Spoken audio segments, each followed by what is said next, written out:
I think it came up either when I was listening to you and your son doing the audio commentary, which I recommend people check out. It's a lot of fun to listen to.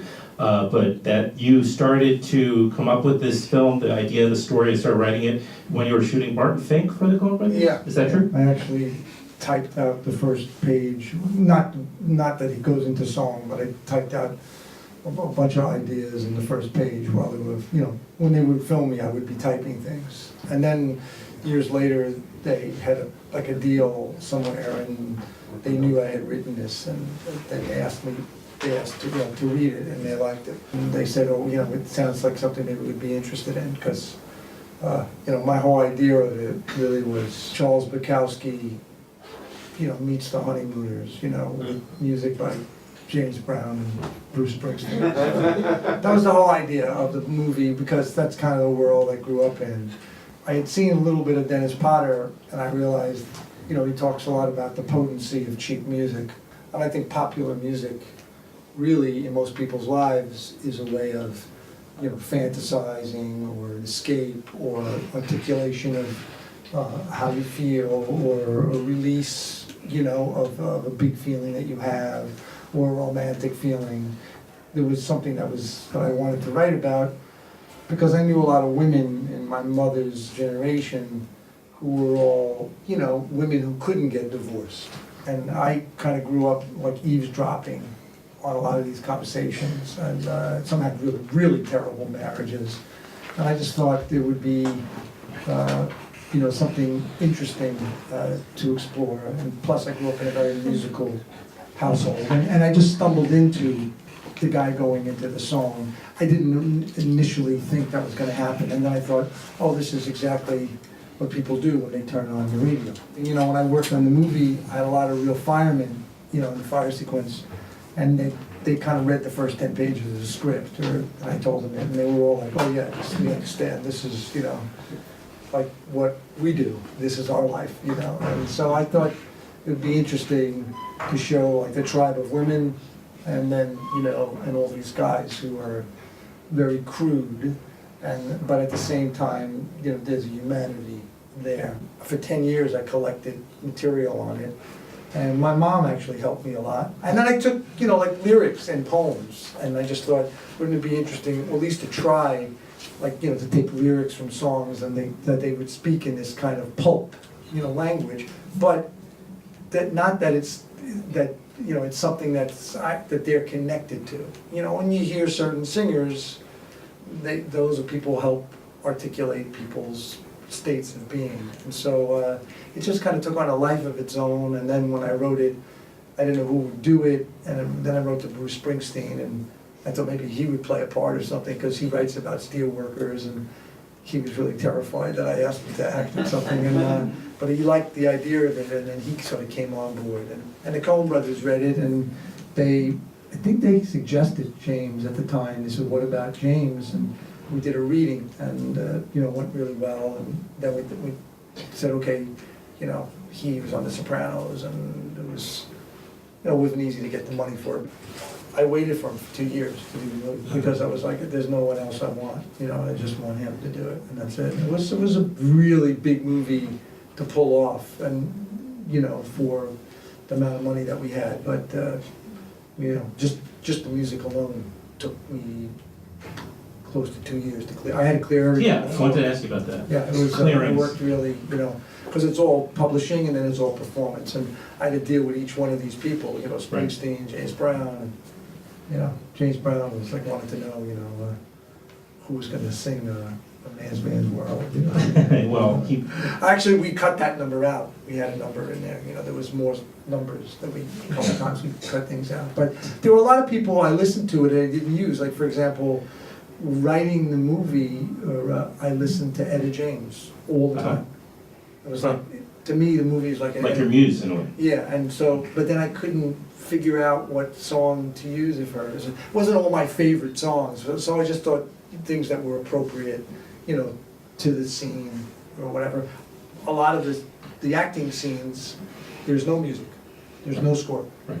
So when, when they talk, there's no music in the directions. And I preferred it that way.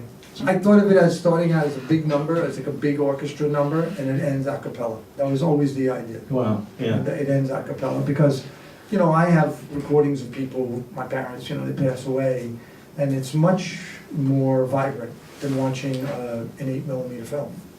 Or even watching them on video talking. It has nowhere near the same power of hearing somebody's voice without the picture. Oh, without it. Without the picture. The ear is, I think Robert Bresson says this, is much truer than the eye. The thing about also the musical form is that it's not only it's like a heightened emotional experience, so it kind of heightens all that, but the songs in themselves and the fact that you have people singing over them is, in a way, it's like an homage. Well, a lot of times when you have actors in musicals, when they try to sing, even though they pre-recorded, they're not really singers, so they're really not that expressive. They haven't spent their whole lives singing. So I thought, even if they can sing really well, I still want to have it predominantly the singer who's singing for you, or you can sing along with it. Right. You know what I mean? Yeah. The house is in Long Island? It's right by the Queens? airport. We recreated a lot of things, like all the wallpaper and all that stuff. It was all recreated from the 50s, because they used to have these Japanese murals they would put in houses. They would have wallpaper that would have scenes of Europe. You never went anywhere. It was too expensive, but you could see the planes taking off. So that was the whole idea. I never took a plane. And now I've traveled all over the world, but I never took a plane until I was 23. So I used to watch planes go up, and that was it. It's a different world. How did you film the shots on the bridge? Those we were on, Yeah. and then we built a fake beam, but we actually were on the Williamsburg Bridge. And Steve was very good with I see. heights, because Steve used to be a fireman, so he had no problem with it. So we were up pretty high. Yeah. We were really. On a but then fake we were beam, on- but not as high as you But might. but then we would have a beam so we'd have support underneath. Yeah. How much art were you involved in the selecting? Did you go to, obviously you had casting agents? Yeah, Well, no, I knew what I wanted. Like Steve's role, lots of people wanted to play it, but then it wouldn't have been funny. And Steve can say whatever, he can say the crudest thing, and it's he's hysterical. So I started shooting a movie without him because he was doing something else, and then he heard about it and he said, "Is the part still open?" I said, "Yeah, we're waiting for you." You know what I mean? And then he had a ball when he came on. I only regret that I didn't have Elaine earlier, because I would have given her a bigger role, because she squeezed everything out of it, and she's the type of actress. That scene, I think, particularly, is a pretty fantastic scene. It is.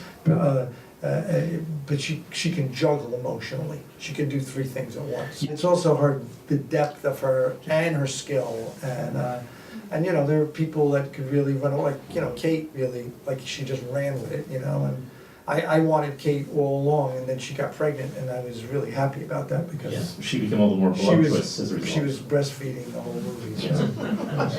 From all your acting experience, Yeah. as a director, can you share a little bit how you work with the actors? Oh, in this film, I worked really closely. We had rehearsals for a long time because I realized this was going to be, they couldn't bring their professional card to it. It wouldn't work. And I made them start doing these acting exercises, which they were horrified to do. But the idea was that for them to be like they were in their own bedrooms and bathrooms, even in their movement and stuff. And I guess, I had to get them to the point where they wouldn't be self-conscious.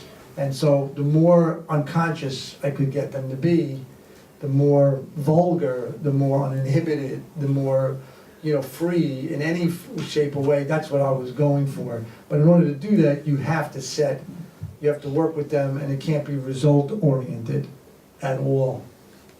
At all. How did you decide which scenes would be the song and which scenes would be the straight Just acting? whatever I felt like, what needed it. It was, sometimes I had too many songs. I took some out before we started shooting. Sometimes, maybe you go through and you say, well, did I really need that song there? Or did it, but most of them were expressions of the character. Like she's saying, do you love me like you kissed me? But there were things in the movie initially that were darker that I took out before we ever shot the movie. You know, because I grew up in this working class, you know, thing, and, you know, women, you know, they really took the brunt of things. And I had some of that in there, and then I took that out because I felt like it didn't really work. It skewed it too much, you know. There's a song called He Hit Me by the Crystals, and it felt like a kiss. Carole King wrote it with Jerry Goffin. And that was based on, and I wanted to use that at one time. And when I was, and Carole King wouldn't give it to me. And then finally I said, I'm gonna use it in the right way.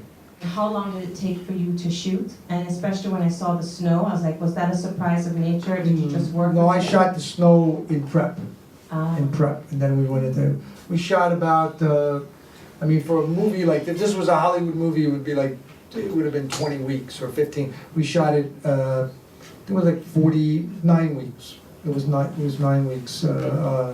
We went back and shot the underwater thing because Kate had hurt her ankle, you know.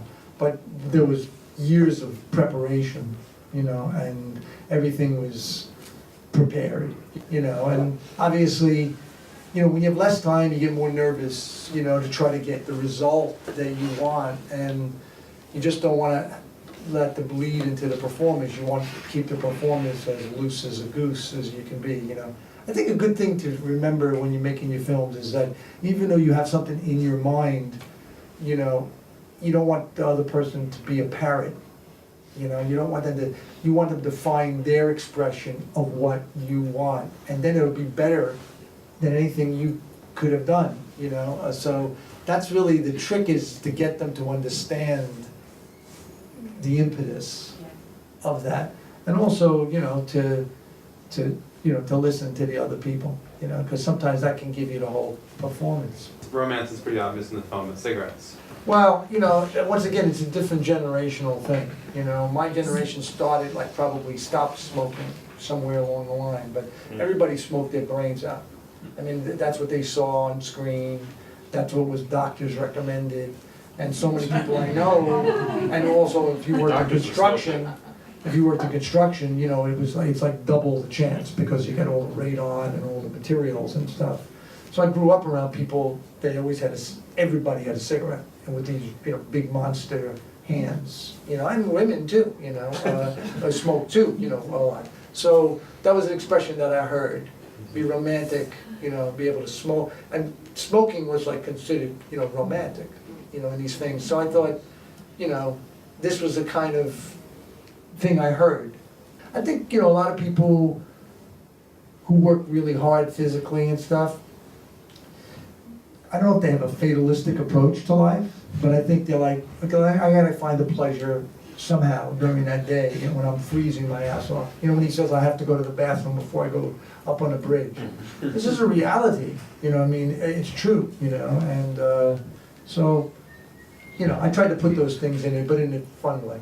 So. The color had that feel for me of like a vintage It's like a postcard. Yeah, it's like a William Eggleston was the reference. So it echoed Yeah. what you're saying about music for me. Absolutely, you know, it's you know, everything is like, you know, pops a little bit and stuff like that, and that was the idea. You know, sometimes certain things were more successful than others, but, you know, you have to live with those things. But that was, I had so much research for it that it was, you know, I love bridges.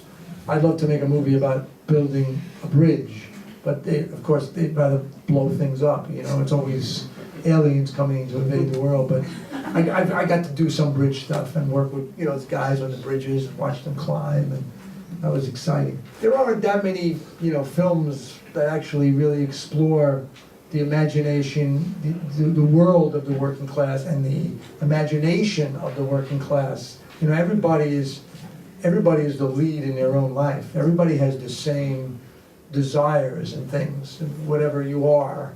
And I think that, you know, it's kind of, you know, besides All in the Family, you know, or The Honeymooners or something like that, it's, there aren't real explorations of that. In this country in particular, in European cinema, you see more of it. You'd be surprised at people that the talents that you run into, you know, in that world. And so I have a lot of, you know, affection for that world.